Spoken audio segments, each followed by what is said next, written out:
السلام علیکم دوستو، آپ کو پتا ہے نون لیگ والے علیم خان کو عمران خان کی اے ٹی ایم کہتے تھے اور عمران خان پر تنقید کرتے تھے کہ لینڈ مافیا کے سرغنہ علیم خان ہے اور عمران خان ان کا سربراہ ہے۔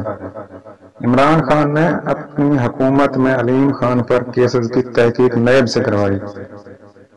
علیم خان 90 دن تک نیب کی حراست میں رہے، جیل میں بند رہے، اسی لیے علیم خان اور عمران خان میں دوریاں بڑھیں۔ مگر اب اس اے ٹی ایم سے لگتا ہے نون لیگ والوں کو کوئی پرابلم نہیں، یا پھر عمران خان کا بیانیہ جیت رہا ہے، سب اپنی اپنی کرپشن بچانے کے لیے اکٹھے ہو گئے ہیں۔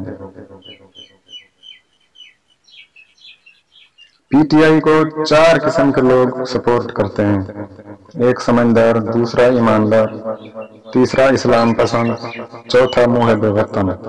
اب آپ کس صف میں کھڑے ہونا چاہتے ہیں، یہ آپ پہ منحصر ہے۔